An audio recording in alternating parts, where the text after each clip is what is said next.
Hey everyone, it's Killum and welcome to 100 Days in OneBlock Hardcore. In this video, we're going to be trying to survive 100 days on this one block that endlessly regenerates, and trust me, it is going to be very annoying and very difficult. This one block map is different from the ones you are used to seeing on YouTube, and I will link it in the description below for you all to see and enjoy. Without further ado, I have 3 goals for this video. Make a nether portal, have a nice looking base, and go to the end. I hope you guys will stay tuned for this video and enjoy. When I first spawned into the island, I was looking around for something to do besides mining the block, because I'm a rebel and don't like doing what I'm told. However, soon I caved and decided to break the block. After expanding the platform a tiny bit so blocks wouldn't shoot out at 1,000,000 miles an hour, a villager spawned, and I panicked, thinking it was a zombie, so I hope he wasn't important. After expanding the island a bit and mining a few more blocks, the villagers spawned back in and wanted to trade some items. I found nothing of interest, so I just didn't trade with them.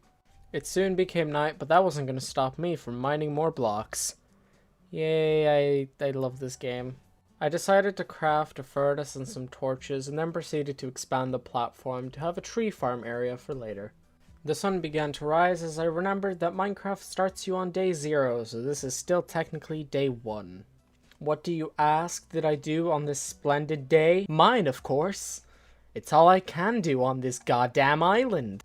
I continued working on the platform, eventually finishing it and placing some dirt so I can place saplings once I get them from the trader, either that or from the leaves that naturally spawn in the one block. Soon another trader spawned and had a very interesting trade, dirt for iron, so of course I was going to take that trade because I'm not an idiot.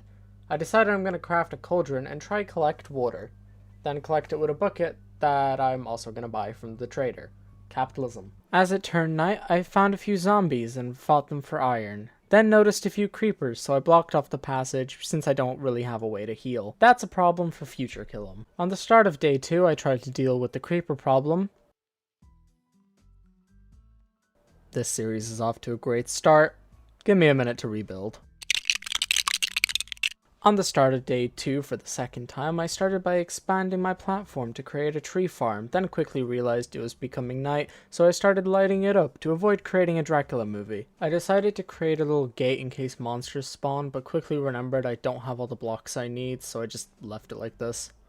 On the start of day 3, I decided to expand the platform to create a crop farm because I don't like starving. I also traded the wandering trader for a water bucket that has a pufferfish inside, but I can't find that clip, so you'll just have to take my word for it. I continued by mining some trees and then finishing the gate that I was meant to finish a day ago. Then curiosity got the better of me and I decided to go to the bottom of the void to see if there's anything down there. To my disappointment, there wasn't. I continued the rest of the day by mining the block and expanding the tree farm. Then a wandering trader spawned and I bought beetroot. This is an all-time low for me. I never eat beetroot.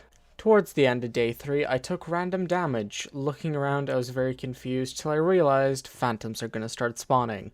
Entirety of day 4 was spent building a shelter to make sure the phantoms can't get me while I mine the one block. I don't have any good food source yet, so there's no way for me to heal, so a temporary shelter is the best solution. The night of day 4, I just spent mining. It's all I could do. Starter day 5, I got scammed out of 68 dirt for 4 dark oak saplings. I really hope that was worth it. I forgot to mention, but I finished the platform for the tree farm and planted a bunch of trees, and I just spent the day chopping a bunch of trees. I also added a bunch of water around the island in case I fall down, because I do not want to take any chances. Maybe in the future I can put an artificial ocean at the bottom, but for now this is my solution. Start of day 6, it was finally time to start working on the bridge to the mob spawner. I made a quick platform, then added a railing around it like I have around every other platform. I also made myself a full set of iron armor. I accidentally left my computer on while I had to go do something, so the rest of day 6 is gone. The following footage I have is from day 7 to day 25, which is 5 hours long. And I hate to say, the file got corrupted, so I don't actually have that footage. So I'm going to show you the footage that I do have that I was able to recover, and I'll skip to day 25. Unfortunately, we have to do this. Morning of day 7, I disposed of some stragglers that came overnight. Then I spent the whole of day 7 building the pillar up and making a spawn platform for the mobs. Now, since I've never actually made a working mob grinder, I didn't realize you have to make it go 24 blocks up for mobs to spawn efficiently, so this farm is at half efficiency all the time. It's still really good and got me so much XP, so I wasn't really that bothered by it. And that's all the footage I have. That's actually kind of sad. Anyways, on to day 25. I'm really sorry about this, I promise it won't happen again. Now here's a quick tour of my base. This is the hut, you've already seen it. This is my little chicken farm. This over here is my crop farm. We have some carrots, wheat, and melons. Right this way we have my very efficient mob grinder, which gets so much XP, as you can see by the fact that I'm level 53. Here I replicated an arch to each island except for the elevated part, which is going to my base and other things I'm going to build later on. Over here we have my wonderful tree farm, which works wonderfully. Up the staircase we have a platform, which I plan to build my house later on in a future day. We have a left and right passage just in case I want to expand and add more stuff, which I do end up doing in the following days. Now that the tour is over, I wanted to craft some lava. Yes, you heard me right. I spent 25 days with no lava, and after looking at the OneBlock page, found out you can craft it with using magma blocks and stone, but then later I found out you can use stone and a flint and steel. How does that make sense? I don't know, but it takes me 2 days to figure out the easier crafting recipe. The rest of day 25 was spent doing a raid because I decided to drink an ominous potion and it just magically triggered one. Day 25 and 26 were spent dealing with the raid and it was a very uneventful raid. Besides this one clip.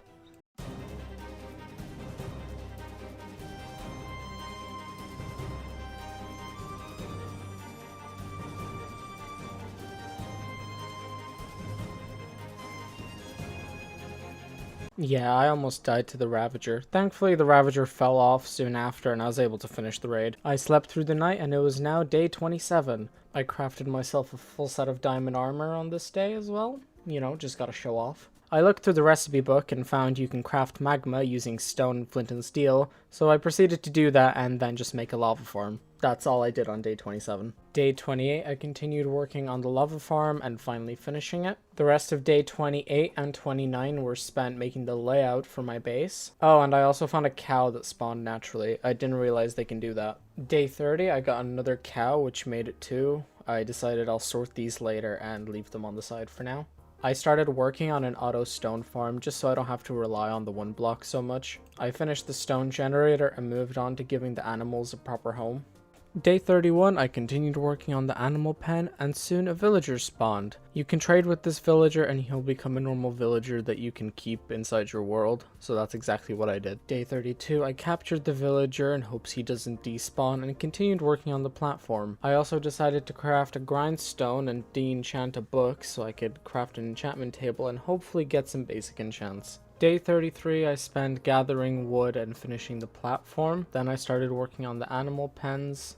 Day 34, I worked on the pens till they were done, but then not wanting to work on them anymore, I decided to make the nether portal. There was nothing on the other side, so I took the portal down and placed it near the OneBlock. That made no difference, so I just wasted time. Day 35, I built a small platform in the nether and took down the portal and put it back up. That's literally all I did on that day. Day 36, back to mining.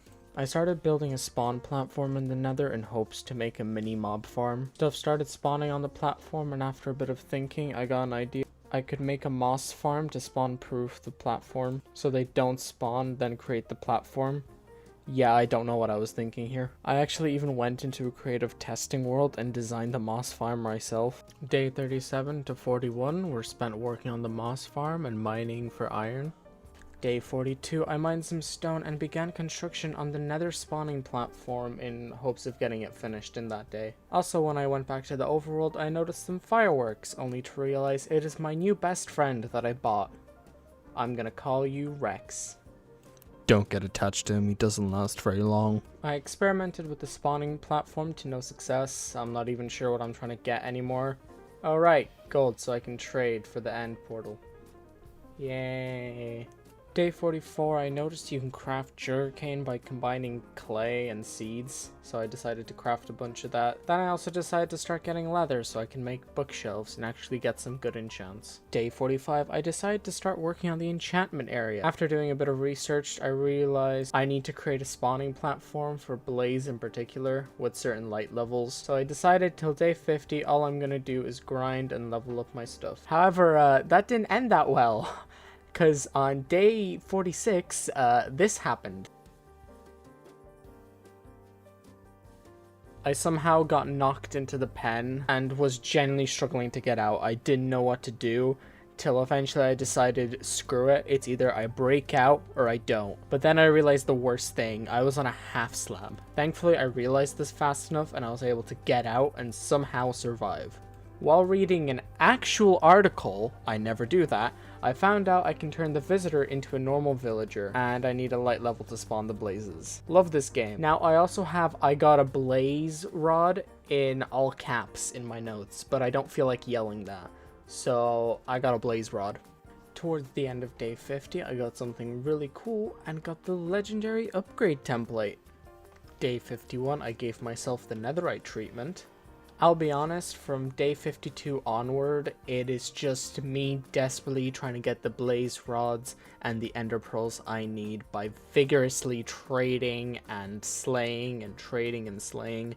So I'm only going to show any funny bits or anything that's other than those things, because my voice is going to get tangled repeating the same line every few days. Day 53, I got Silk Touch, which I am actually going to need to create the end portal. Yeah, you heard me right, create the end portal. You'll see how that's done later. Day 54, I got all the blocks I need to make the end portal. Towards the end of day 54, I went into the nether to create the portal. As it created the portal, a wave of depression hit me as I realized it's empty and I have to get more pearls and more blaze rods. I hate this game. I spent day 55 to day 56 gathering XP and trying to get the remaining blaze rods and pearls I'll need for the ender eyes. Day 57, blazes got into the overworld and started burning down my house, so I had to quickly deal with that. Thankfully it started raining and the fire stopped. If not for that, I probably wouldn't have a house. Day 58 to 61 were spent mining, trading, smelting, mining, trading. You get the point. Day 62, I got myself a villager. Since I now had a villager, I had an idea. If I crafted a brewing stand, I could buy the pearls I was desperately trying to get. I'm desperate, okay? Day 63, I maxed out his trades and he doesn't have pearls. So I went onto the Minecraft wiki for the first time to see what the chances are he trades pearls. A 67% chance. Why am I this unlucky? Day 64 was spent gathering logs for the villager trading area that I'm gonna make to the left of the crop farm. Lightning round. Day 65 was spent working on the villager area. Day 66 was me desperately trying to make endermen spawn to no success. Day 67 was spent mining to get gold to trade for more pearls to no success. Day 68 I got 1 pearl, only 9 more to go.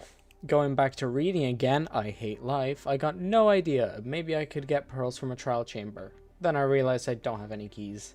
Day 69, my luck started to change as I got a wither skeleton head, which means I could craft a trial key. Yes, I spent a wither skeleton head on a trial key. Day 70, I was doing the trial and then almost crapped myself when the boss appeared and started tearing through my HP like a summer feast. It says I have 3 lives, but I don't think that accounts for hardcore. Well, that boss was easy. And no ender pearls. I hate my existence. Then I go back to mining the OneBlock. Build, mine, craft, and repeat. Wait, that's just Minecraft. Day 71 was a very special day. A villager spawned, and I was hoping it was one I can turn into a normal villager to trade with. But the heavens themselves heard my cries, and this legend sold Eyes of Ender. I was rushing to get my diamonds to buy them. I finally had enough ender pearls, but I had to pack my suitcase since I was on holidays, so back to auto mining. By the way, I have a mod that just lets me auto mine, so I can just press Q and go off and do something else. Not Q, it was K, my bad. However, day 72, I was ready to face the Ender Dragon. I spent the day getting golden apples and water buckets, making sure I'm fully prepared to fight him. I dove headfirst into the end portal and began taking out crystal after crystal, eventually climbing onto a cave and taking out other crystals from that one. However, that was short-lived because I got too confident and this happened.